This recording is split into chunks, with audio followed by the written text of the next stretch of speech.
Samantala, narito naman po ang mga balita mula sa ating mga kasamahan sa iba't ibang mga rehiyon dito sa ating bansa para sa ating regional news ngayong araw na ito.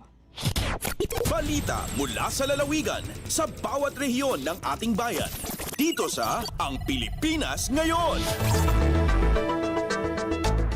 Department of Trade and Industry o DTI, Cordillera Province, kinilala ang lokal na pamahalaan ng Sagada Mountain Province sa 4 na prestigious awards. Si Arlene Fagian sa report. Si papanakal nga entered iti Department of Trade and Industry Mountain Province, iti upat aplake iti pamigbig iti local government unit iti Sagada Mountain Province, gapi iti naisangsangayan nga Cities and Municipalities Competitiveness Index Program. Personal nga nyawat ni DTI Regional Director Attorney Raymond Panhon, iti pamadayaw kada Sagada Mayor Felicito Dula, kan Executive Assistant Eleuterio Lumiwas, iti Miyerkules Enero 22 ita atawan. Nakagunod iti local government unit iti Sagada kadag iti sumaganan nga regional category, akas iti second overall most competitive municipality, third most competitive economic dynamism, may katlumot iti langa iti agrikultura, kan may katlupay iti panakasalip iti resiliency. Dagitoy nga pamadayaw kat mangipakita iti panakakumit iti LGU Sagada nga mangpatao iti panagduras iti ekonomiya, mangpapintas iti infrastruktura, kan pampapigsa iti kinaandor iti komunidad. Manipod iti Bontok Arlene Fagian para iti RP World Service. Kumpleto, detalyadong balitaan, di papahuli sa mahahalagang kaganapan. Kamustahin ang inang bayan. Ang balita mula sa lalawigan sa bawat rehiyon ng ating bayan. Dito sa Ang Pilipinas Ngayon. Maraming salamat, Arlene Fagian, kauna-unahang Technology and Innovation Center sa Kalinga. Formal nang binuksan bilang bahagi ng selebrasyon sa Kalinga State University Foundation Day. May ulat si Amelia Bumatnong ng RP Tabuk. Formal na nalukatan ken nabendisyonan iti kaunaan na Technology and Innovation Center ti Kalinga State University apasat iti selebrasyon iti 32nd Foundation Day ken 9th Charter Day iti nasaunga universidad. Iti blessing ceremony ket inatendaran dagiti KSU officials, faculty ken staff, karaman partner agencies, a DOST, DICT ken DTI Kalinga. Sigon kini KSU Center Director for Technology and Innovation Center Eric Paloy, naaramid iti Technology and Innovation Center tapno agserbi nga incubation muna development hub para iti research purposes ken maaramat iti innovative products. Isu dayto iti makagapuan naki-partner iti KSU, iti DTI, DOST ken DICT Kalinga amang ipaay iti ideas ken mentorship da. Impalawagmat ni Carl Ian Martinez ti DOST Kalinga nga agserbi dayto a one-stop shop para kadagiti researchers, students ken MSMEs nga adaan iti ideas nan.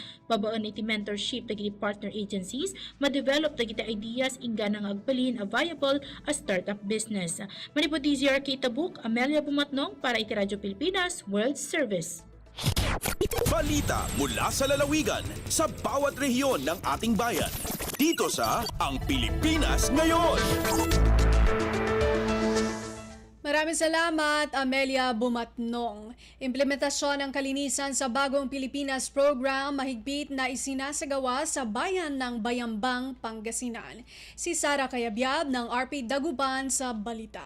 Inumpisaan la na sa lokal na gobyerno'y Bayambang Jadluyag a Pangasinan so taluran agawa barangay validation tan assessment activity unungod say pantutumbok na sari barangay at say programan kalinisan sa Bagong Pilipinas. Gitman na sa aktibidad yan na nengneng tan na siguron maayos yan na ipapatunton na sari barangay susayan programa. Kabyangan iyan na say barangay road clearing operations. Halina't magtanim ng prutas at gulay o hapag program tan say quarterly assessment for cleanest barangay. Sayan programa at akapasilong at programan kalinisan sa Bagong Pilipinas ya itutulak mismo ng Presidente Ferdinand Marcos Jr.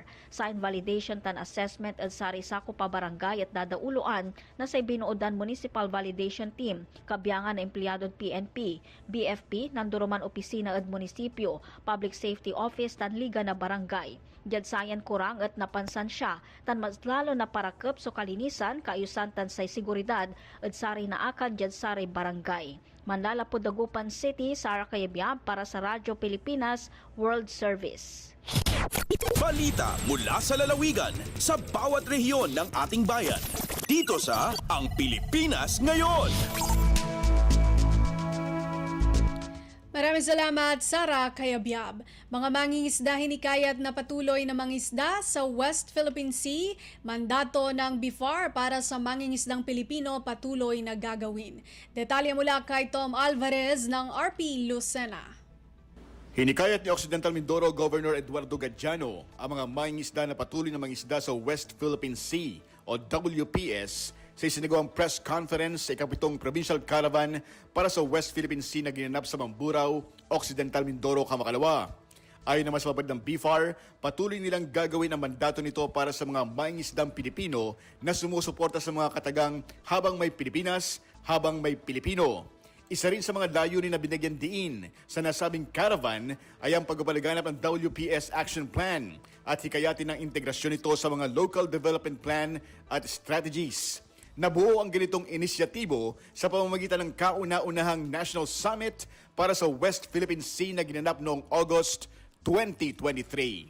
Mula sa RP1 Lucena, Tom Alvarez para sa Radyo Pilipinas World Service.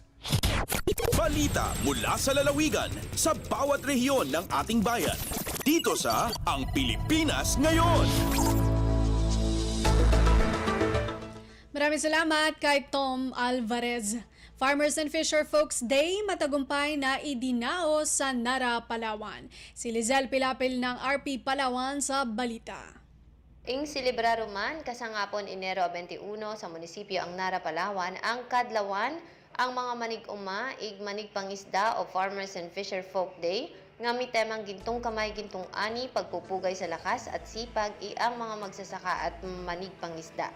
Natabo ang programa tingid-dige sa gymnasium ang munisipyo ang Banwang Asambet nga ing atenderan ang pera ka personalidad Parioque Palawan Governor Victorino Dennis Socrates, katabid si Provincial Agriculturist Dr. Romeo Cabungcal, nara Mayor Gerande Danao, ig ang Municipal Agriculturist ang lugar nga nasambit. Agpantaw da ang Provincial Agriculture Office nga mga farm inputs para sa mga benepisyaryo iang manig-uma nga ing bibilangan iang abono, hybrid corn seeds, garden tools, electric sprayer, palaig matama pang iba. Akaresibira ang mga manigpangisda ipira ka mga kagamitan pangisda para katabang sa andang parangabuan. Arin digi sa Radyo Pilipinas Palawan, ja si Lizelle Pilapil para sa Radyo Pilipinas World Service. Balita mula sa lalawigan sa bawat rehiyon ng ating bayan. Dito sa Ang Pilipinas Ngayon. Maraming salamat, Lizelle Pilapil. Department of Social Welfare and Development o DSWD Eastern Visayas nag-aanda na para sa ikalawang taon ng implementasyon ng Tara Basa Tutoring Program. Narito si Charmaine Perito ng RP Calbayog. Padayon nga nag-andam para sa Tarabasa Tutoring Program, TBTP, ang Department of Social Welfare and Development, DSWD Field Office 8, nga igpapatuman niya ng tuig 2025 sa Eastern Visayas. Sa ikaduha nga tuig san implementasyon, igpapahilapad ang programa nga maglalakip san probinsya sa Samar, ngan san mga syudad sa Tacloban, ngan Ormoc, nga may target nga 1,508 college students, 5,040 learners, ngan 5,040 nga kag-anak. Ang TBTP inrepormadong educational assistance para sa college students nga tigang sa kablas nga pamilya. Sira magseserbe nga tutors ug youth development workers nga magdudumara reading tutorials para sa mga kabataan nga diri pa maara magbasa ngan magbubuhat nanay-tatay sessions para sa mga kag-anak.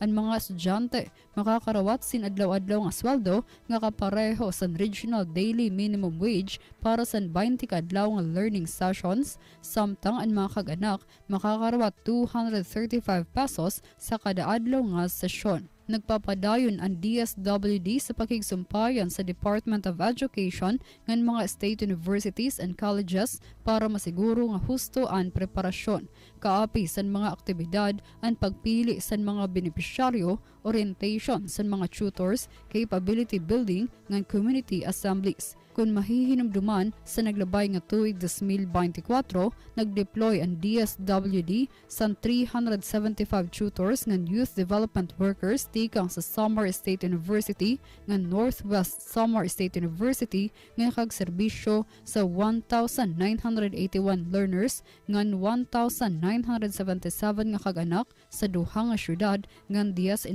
nga munisipyo san Samar. Ang programa nagpapakita san kooperasyon ngan dedikasyon sa pagbulig sa edukasyon ngan pamilya sa rehiyon.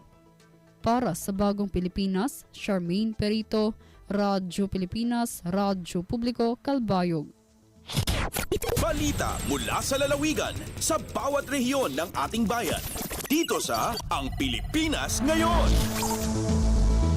Maraming salamat, Charmaine Perito. Pagbibigay palugit sa deadline ng pag-renew ng business permit, malaking tulong sa mga negosyante sa Tandag City. Mag-uulat si Nerissa Espinosa ng RP Tandag.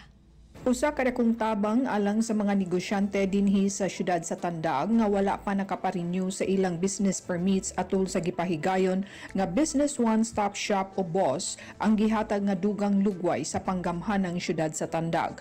Sa pamahayag ni Edwin Ausa, City Treasurer, nga pinaagi sa gipasar nga Resolution number 002 Series of 2025 sa sangguniang panlunsod ni adtong Enero 15, giuswag ang deadline ngadto sa Enero 30, 2025 nga diin unang gitakda niadtong Enero 20. Kini sumala pa naghatag og oportunidad sa mga negosyante nga wala pa makaparenew sa ilang business permits nga walay duga nga bayran ng multa o surcharges. Tungod niini nag-awhag ang mamahanding syudad nga pahimuslan kining maong higayon nga gihatag sa panggamhanang syudad. Gikan sa RP Tandag kini si Nerissa Espinosa alang sa Radyo Pilipinas World Service. Balita mula sa lalawigan sa bawat rehiyon ng ating bayan. Dito sa Ang Pilipinas Ngayon. Maraming salamat, Nerissa Espinosa. National Commission on Muslim Filipinos o NCMF Sulu patuloy ang pagtanggap ng aplikasyon para sa Youth Ambassador East Asia Pacific Program. Balitang hatid ni Eloisa Mohamad ng RP Holo. Masin pagtay mga applicants in National Commission of Muslim Filipinos o NCMF Region 9B para Youth Ambassador East Asia Pacific Program at YAEAP. Away tayo no sa Band Chief Cultural Affairs Division sin NCMF Sulu na pahawapay na application period para YAEAP amon bang pamuhon timugtub na si Pichawalo simbulan January. Sampay pa February 8 tahipan niya tumayma sila qualified applicant mga junior high school student. Halo pa sug umulang putag 5 pang putag 7 tahon. Lamud ang mga makajay lumango diin mga sila kabataan maingat iban on leadership skills. In US exchange program ini tumagna ha pitsa siyam sin April sampay pa pitsa siyam sin May hatahon yan. Kaya kantaan to slot in NCMF Sulu iban hambuk adult mentor. Bang doon iniin muna waktu in sila nasuna sin NGO binasin IIRR para harasabot program. Denga RP Holo, Eloisa Muhammad para Radyo Pilipinas World Service. Balita mula sa lalawigan sa bawat rehiyon ng ating bayan. Dito sa Ang Pilipinas Ngayon. Maraming salamat, Eloisa Mohamad. At narinig po ninyo ang mga balita mula po sa iba't ibang lalawigan dito sa Pilipinas sa pamamagitan po ng ating regional news.